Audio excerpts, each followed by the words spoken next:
ठीक है, वो है सब्जेक्ट्स के रूल, राइट, सब्जेक्ट रूल। ठीक है, सब्जेक्ट के क्या रूल्स होते हैं और ओके सर। कमेंट क्या होता है। ठीक है, ये पहले हम दो टॉपिक के ऊपर बात कर लेते हैं, फिर आगे देखते हैं। ठीक है, सब्जेक्ट के रूल्स एंड कमेंट्स, ये दोनों क्या है। ठीक है, तो चलो शॉर्टकट पता होगा ये एडिटर ओपन करने का, किसी को पता है? Yes sir. Shift F, F11, sorry. Alt F11, Alt ठीक है, F7, alt Alt F11। F11। ठीक है, dot. So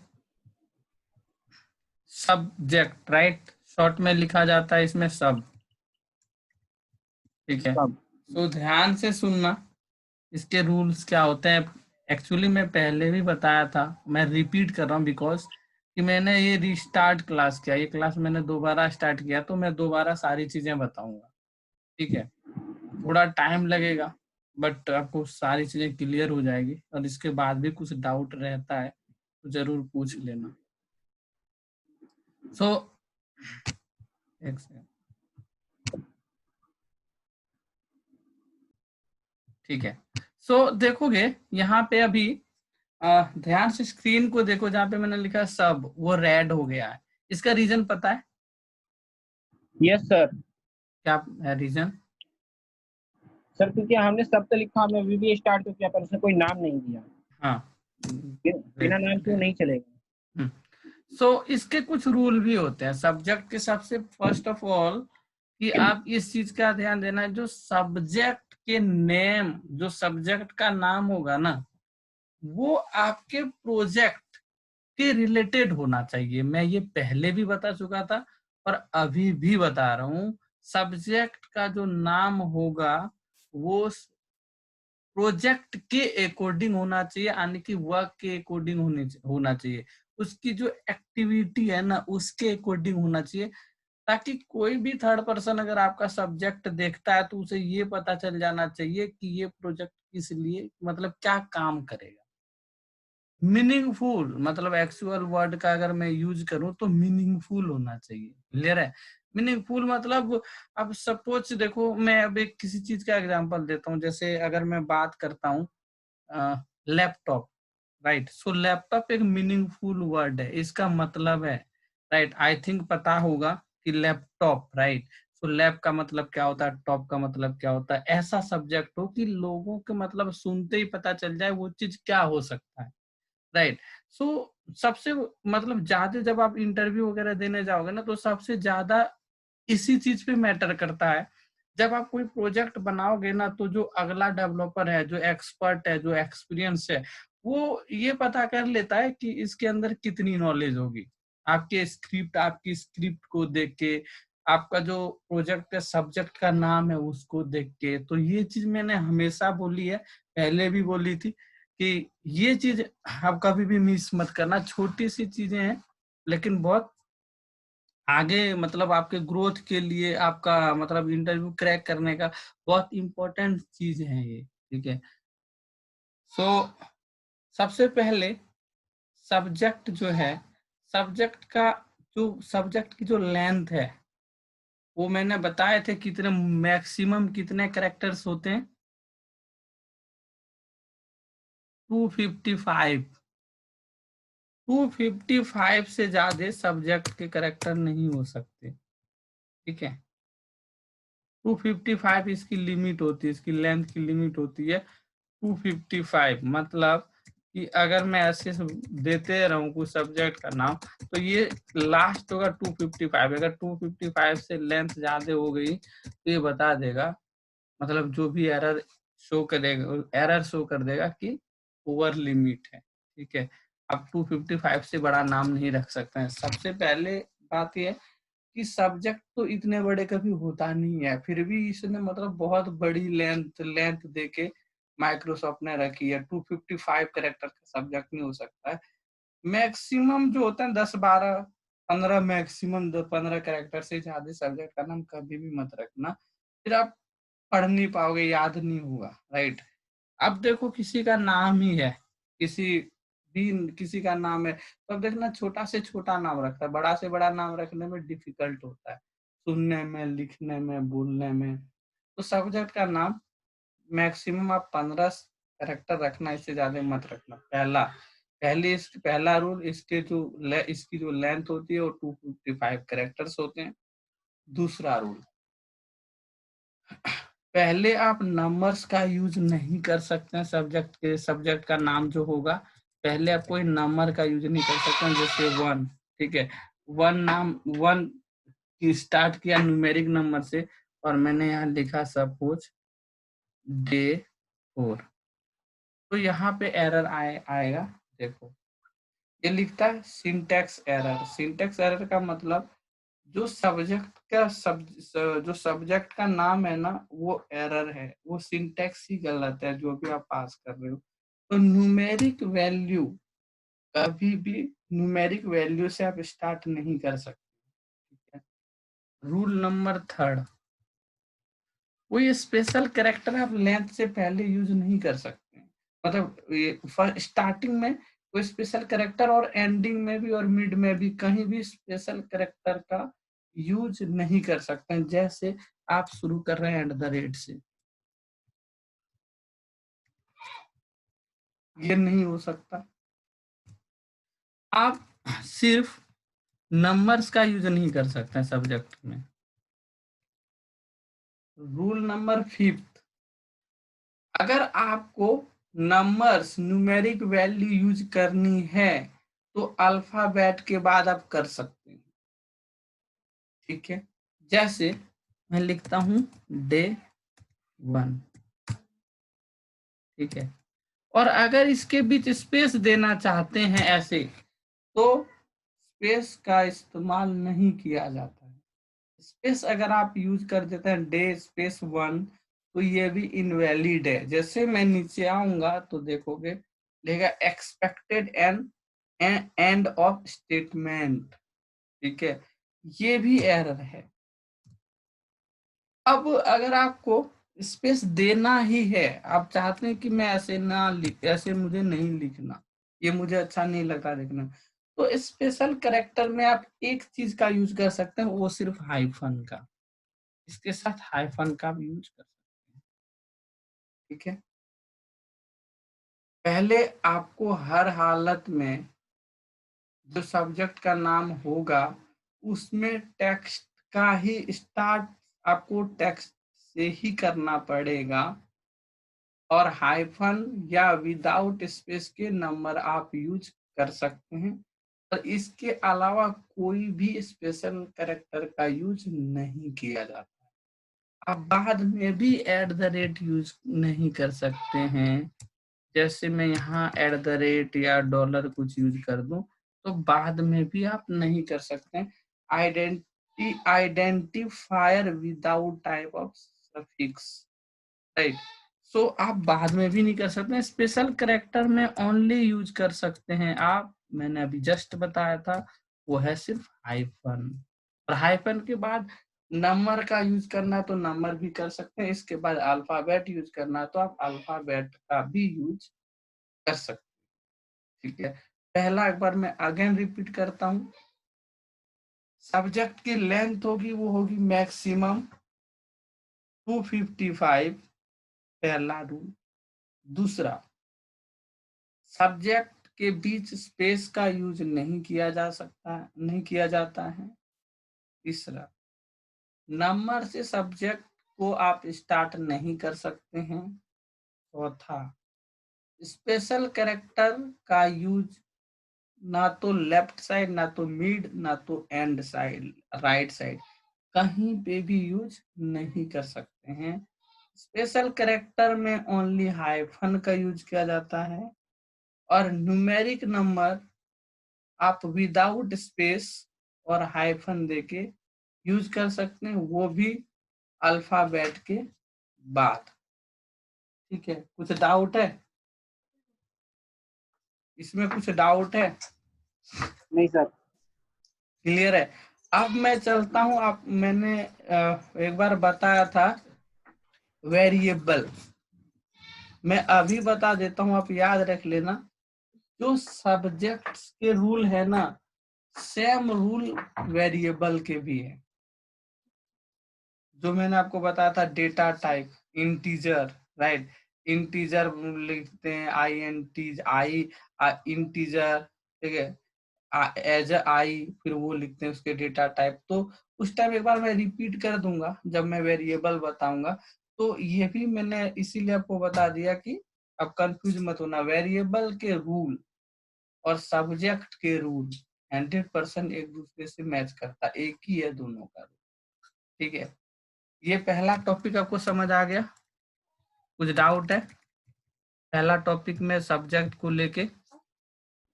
no sir. Subject नहीं, डन। किसी को भी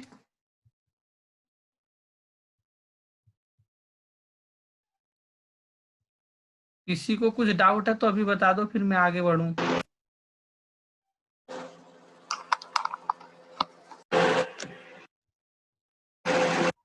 नहीं, ठीक है, ठीक है, ठीक है, आप म्यूट कर लेना, म्यूट कर लेना, ठीक है।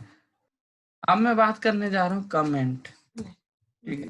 कमेंट किस लिए यूज किया जाता है एक्सेल के अंदर? तो मैंने लास्ट क्लास में बताया भी था। कमेंट आप आइडेंटिफाई कर सकते हैं, दो तरीका है। एक तो कॉमा से और दूसरा REM, ठीक है। दो कमेंट को इंडिकेट करने का दो है सिंटेक्स हमारा। पहला पहला है REM, फिर दूसरा है सिंगल इनवाइटेड कॉमा, ठीक है। अब बात यह है कि कमेंट का यूज क्यों किया जाता है। कमेंट का यूज किया जाता है, मैंने बताया था, कमेंट का यूज किया जाता है किसी भी लाइन जो सिंटैक्स आप लिखते हैं ना, उसको समझाने के लिए। जैसे एक प्रोजेक्ट है और आपने कुछ इतना डिफिकल्ट सिंटैक्स यूज किया है जो मतलब वो अगला, जैसे कि आपने एक प्रोजेक्ट बनाया, ठीक है, आपने 10 साल से एक ऑर्गेनाइजेशन में आपने काम किया और आपने लगभग 200-250 प्रोजेक्ट बनाए। बट कुछ ऐसे प्रोजेक्ट थे जो बहुत ज्यादा डिफिकल्ट था, राइट, जो मैं भी देख के मुझे समझ नहीं आया कि मान लो पूरा प्रोजेक्ट, क्योंकि आपने जॉब अगर छोड़ दी, उस जगह पे मैं आऊंगा तो कंपनी दूसरे बंदे को हायर करेगी, ठीक है। आप कंपनी दूसरे बंदे को हायर करिए, दूसरे बंदे हायर करिए, तो वो प्रोजेक्ट उसको देख के सारी चीजें समझना पड़ेगा, क्योंकि जो जिसने इस प्रोजेक्ट को क्रिएट किया वो तो उस टाइम वहां पे अवेलेबल नहीं है, और समझना पड़ेगा आपको ही। तो ये जो डिजाइन करता है, जो जिसने प्रोजेक्ट बनाया, सब कुछ आपने ही बनाया है। तो जो आप मतलब लाइन, कुछ ऐसी लाइन होती है जो आपको लगता है कि यार थर्ड पर्सन नहीं समझ सकता है, दूसरा बंदा नहीं समझ सकता है कि ये सिंटेक्स मैंने क्यों यूज किया है, तो वो उस लाइन के ऊपर या नीचे, ऊपर ही सब लिखा जाता है ज्यादा, वो आप कमेंट में डाल दोगे कि मैंने ये लाइन किस लिए यूज करी है। कमेंट का यूज इसीलिए होता है। हेलो, सर मैं ये बोल रहा था कि कमेंट मान लीजिए कि हम लोग अगर कुछ भी सिंटैक्स लिखते हैं तो हमेशा कमेंट का यूज करना पड़ता है हर कभी बार। नहीं करना पड़ता, हमेशा कभी भी यूज मत करना कमेंट का। जो डिफिकल्ट लाइन होगी, देखो कॉमन लाइन है बहुत, मतलब एक प्रोग्राम के अंदर ना 90% वो सिंटैक्स होते हैं जो हर इंसान समझ सकता है, हर डेवलपर समझ सकता है। 10-5% सिंटैक्स ऐसे होते हैं जो हर डेवलपर समझ नहीं सकता है, कुछ आपने खुद से दिमाग लगाया है, जो कि मैं देखूं तो हो सकता कि मैं समझ ना पाऊं, और आपको ही पता चल जाए कि ये चीज वो और कोई नहीं समझ सकता मेरे अलावा। वो सिर्फ आप कमेंट में लिखोगे, हर लाइन कमेंट में नहीं ओके। लिखी जाती है। तो फिर उस डेवलपर का ओके। क्या मतलब है? अगर यार हर लाइन के बारे में मुझे लिखना पड़ा, तब इसका मतलब जो डेवलपर को हायर किया उसको तो फिर कुछ पता ही नहीं है। अब हम ये थोड़ी ना कमेंट में डालेंगे कि सब्जेक्ट का नाम ऐसे क्यों रखा है, या सब्जेक्ट का मतलब क्या होता है, एंड सब का मतलब क्या होता है। फिर वो कौन सा डेवलपर है? जो कॉमन चीजें हैं ना, वो कभी नहीं लिखा जाता है। कुछ आपने स्पेशल दिमाग जहाँ पे लगा दिया और आपको लगता है कि ये चीज वो नहीं समझ सकता है, वहां पे सिर्फ कमेंट डाला जाता है। ओके। मतलब एक प्रोजेक्ट में मान लो अगर आप 200 लाइन 300 लाइन आपने लिखी है, तो मैक्सिमम 8 2 10 5 लाइन में आपको डिफाइन करना पड़ेगा। और नहीं तो नहीं भी करना पड़ेगा अगर आपने कुछ ऐसा डिफिकल्ट सिंटेक्स वहां पे नहीं लिखा है तो। ठीक है, और ये तो कमेंट का यूज सबसे मतलब कमेंट का यूज इसीलिए किया जाता है। और दूसरा कमेंट का और एक है कारण यूज करने का, तो आपको लगता है कि यार ये वाली लाइन मुझे एग्जीक्यूट नहीं करना है। मान लो आपने एक स्क्रिप्ट लिखी है और आपको लगता है कि इन फ्यूचर कभी फ्यूचर में ये लाइन की जरूरत पड़ेगी, तो वहां पे कमेंट अगर लगा के रख दोगे, जैसे कि अभी आपको उस सिंटेक्स की जरूरत नहीं है लेकिन वो उस सिंटेक्स की जरूरत कभी भी पड़ सकती है, तो वो आप कमेंट के अंदर रख दो, रख देना। कमेंट के अंदर जो वाली लाइन जो वाली सिंटेक्स रहेगा ना, वो एग्जीक्यूट नहीं करता, वो स्किप करके दूसरी लाइन पे भी आ जाती है, रन होता है, वो लाइन उस लाइन को स्किप कर देगा। एग्जाम्पल फॉर, जैसे मैं यहाँ सपोज एक छोटा सा सिंटेक्स लिखता हूं, दिस प्लस दिस, ठीक है। सो मैं यहाँ लिखता हूं रेंज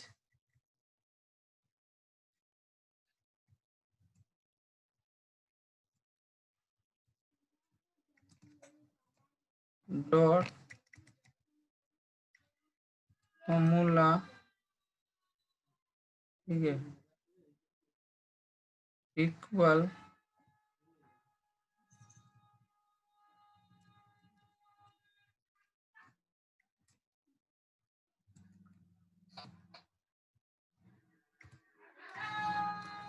सम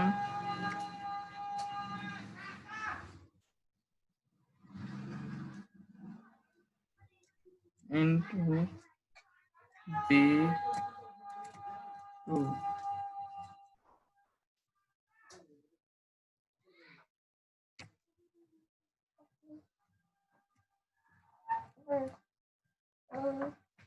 ठीक है, अब देखो मैं इसको सम करके दिखाता हूँ।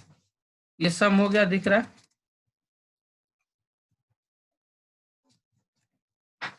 ठीक है, ये देखोगे तो यहाँ ये मैंने सम किया हुआ है।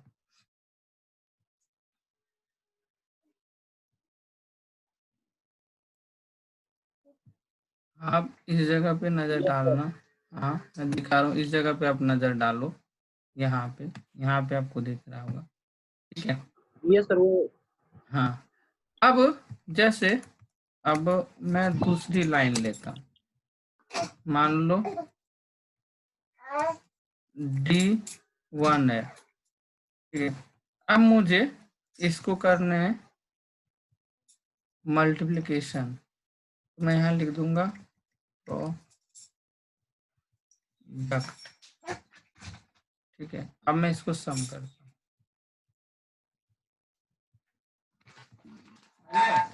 ठीक है। अब मैं इसको सम करता हूँ, जैसे अब मैं इसका दिखाता हूँ,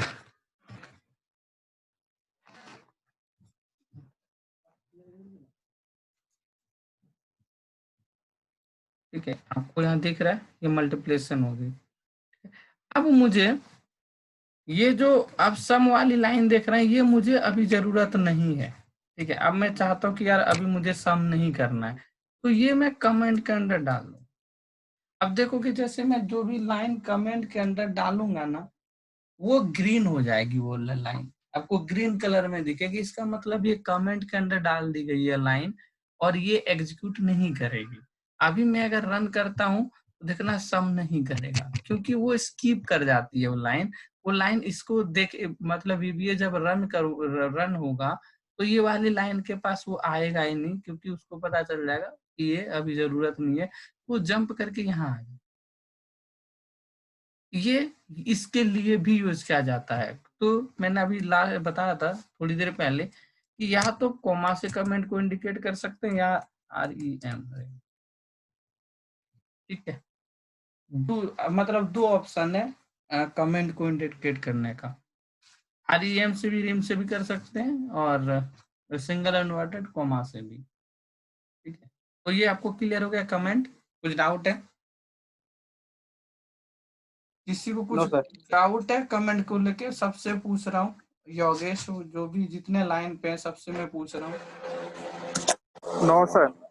ठीक है, जो देखो मैं पहले बताता हूँ, जिसको कुछ डाउट होगा ना वो पूछ लेना, ठीक है। तो फिर मैं आगे बढ़ता हूँ, 2 चीजें क्लियर हो गई है।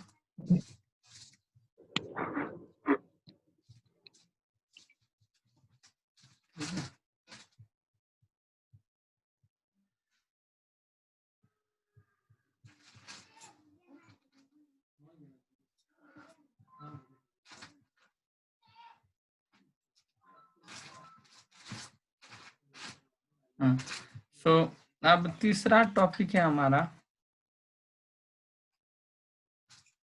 आपका आपका सब्जेक्ट रूल हो गए, कमेंट हो गए।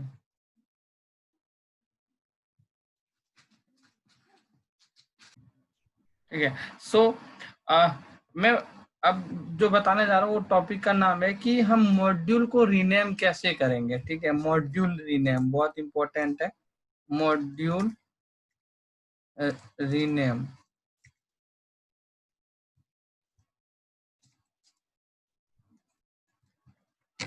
ठीक है, मॉड्यूल को रीनेम कैसे किया जाता है।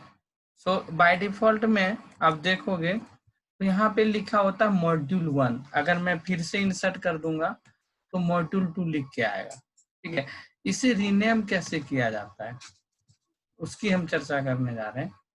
जैसे ये है रीनेम, मतलब बाय डिफॉल्ट में हमें लगता है कि नहीं यार कि ये मॉड्यूल ना बाय डिफॉल्ट में मॉड्यूल 1 मॉड्यूल 2 आता है, ये जो भी जिसके रिलेटेड प्रोजेक्ट है वो मैं नाम रखना चाहता हूँ कि इसका नाम मान लो डे 2 डे 4 रहे। ठीक है, सो कुछ भी आप कुछ भी रख सकते हैं। ठीक है, तो मैं रखना चाहता हूँ F4 करना पड़ेगा इसके लिए। रीनेम मॉड्यूल को रीनेम के लिए आपको सबसे पहले मॉड्यूल को सेलेक्ट करना है, मॉड्यूल को सेलेक्ट करने के बाद F4 प्रेस करना है। ठीक है, F4 प्रेस करोगे तो देखोगे और एक विंडो ओपन हो जाती है और यहाँ पे मॉड्यूल रीनेम का ऑप्शन आ जाएगा। ठीक है, अब मैं एक चीज और बता देता हूँ, 3 चीज याद रखना, एक सब्जेक्ट्स के रूल, एक मॉड्यूल के रूल और एक वेरिएबल के रूल, सब इक्वल होते हैं। इसमें भी आप मॉड्यूल के नाम में भी पहले एट द रेट का यूज नहीं कर सकते, नहीं किया जाता। जैसे मैं यहाँ लिख देता हूँ एट द रेट, ठीक है, डे 4।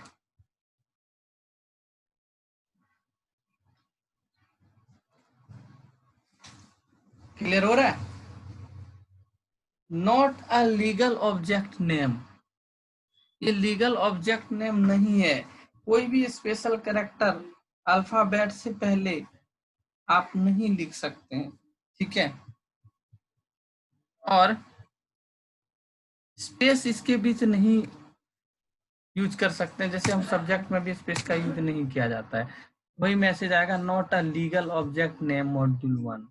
ठीक है, जैसे में हाइफन एज इट इज है, दोनों का दोनों के रूल में एज इट इज 100% है, मतलब एक दूसरे से जो सब्जेक्ट के रूल है वही मॉड्यूल के रूल है। जैसे मैंने मॉड्यूल -1 लिखा तो देखो ये एक्सेप्ट कर लिया, और यहाँ पे आप देखोगे तो मॉड्यूल का नाम चेंज हो गया, मॉड्यूल -1।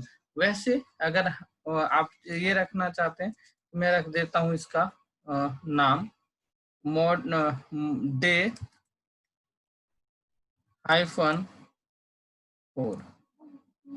देखो ये एक्सेप्ट कर लिया और ये नाम चेंज हो गया। ठीक है, ये क्लियर हो गया। तो ये आप अपने अकॉर्डिंग नाम रख सकते हैं मॉड्यूल का। मैंने डे -4 मैंने नाम रख दिया है सब्जेक्ट का। ठीक है, अब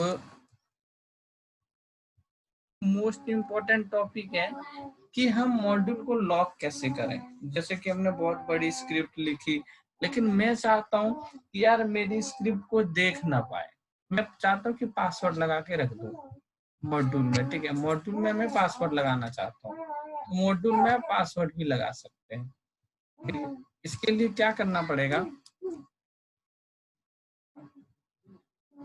यहाँ जाना है, इसके बाद राइट क्लिक करना है, इसके बाद जाना है आपको वीवीए प्रोजेक्ट प्रॉपर्टीज, वीवीए प्रोजेक्ट प्रॉपर्टी के बाद जाना है प्रोटेक्शन में। प्रोटेक्शन में यहाँ पे लॉक स्पेसिफिक इस पे कुछ नहीं करना है, यहाँ पे पासवर्ड रखना है 1 2 3, फिर रिकन्फर्म पासवर्ड 1 2 3, देन ओके।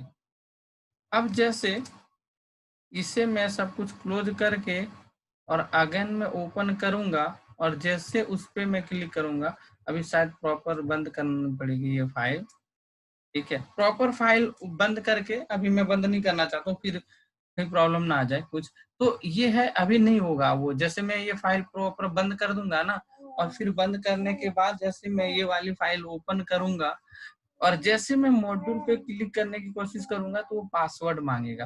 यानी कि ये जो सिंटैक्स आपको दिख रहा है ना, वो सिंटैक्स नहीं दिखेगा, ऐसा दिखेगा, ये ऐसा दिखेगा, समझ गए। ये ओपन ही नहीं होगा। ये जो चीज है ना, ये ऐसा रहेगा, आपको यहाँ पे कुछ दिखेगा नहीं।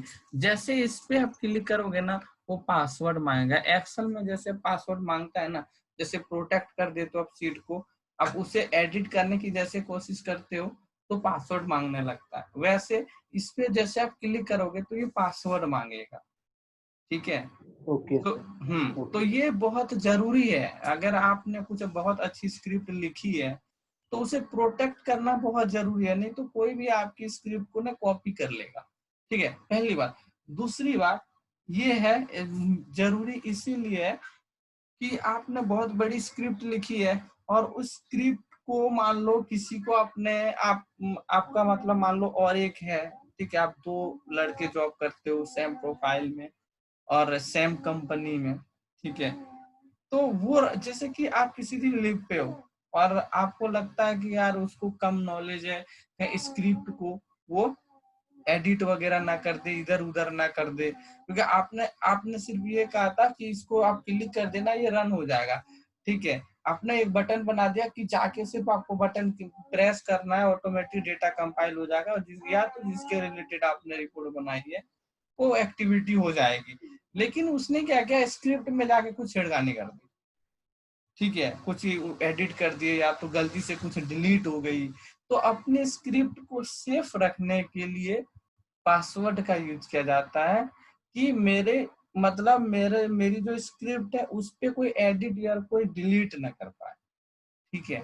ये दूसरा मतलब फर्स्ट इसीलिए यूज किया था कि मेरी स्क्रिप्ट को कोई डिलीट या एडिट ना कर पाए। सेकंड थिंग है कि अब मैंने इतनी मेहनत करके स्क्रिप्ट लिखी है, तो कोई कॉपी पेस्ट ना कर ले। दोनों चीजें हैं। तो ये टॉपिक आपका समझ आ गया आपको कि पासवर्ड लगाना कैसे है? Yes sir.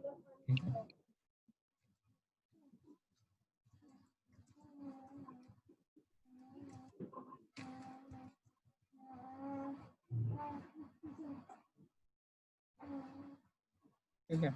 सो अब जो मैं बताने जा रहा हूँ, वो बताने जा रहा था, हाँ, यहाँ पे देखोगे दिस वर्क बुक है। अब देखो यहाँ पे दिस वर्क बुक है, कोड हम यहाँ भी लिख सकते हैं, कोड हम यहाँ भी लिख सकते हैं, और कोड हम यहाँ भी लिख सकते हैं, लेकिन डिफरेंस क्या है जानना ये है कि क्या है। हम यहाँ पे अगर मैं स्क्रिप्ट लिख दूं तो भी स्क्रिप्ट काम करती है, यहाँ पे लिख दूं तो भी स्क्रिप्ट काम करती है, और यहाँ लिखूं तो भी स्क्रिप्ट काम करती है। तो फिर हम मॉड्यूल क्यों करते हैं इंसर्ट, ठीक है। सो अब ध्यान से सुनना, बहुत कम ही लोगों को पता है कि ये तीनों में क्या डिफरेंस है।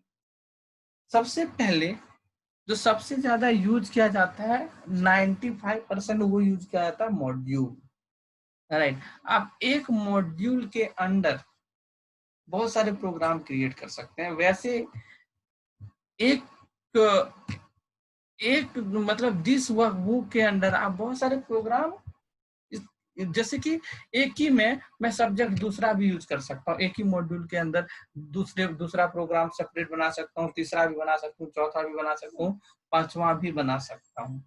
बट दिस वर्कबुक में ऐसा नहीं होता है।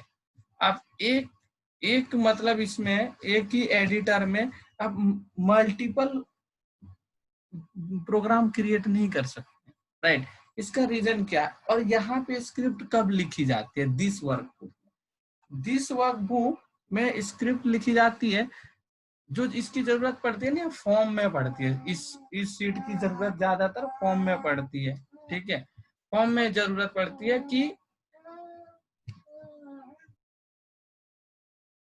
ठीक है। सो दिस वर्कबुक में स्क्रिप्ट लिखी जाती है कि जैसे ये वाली फाइल है, ठीक है, ये वाली फाइल है।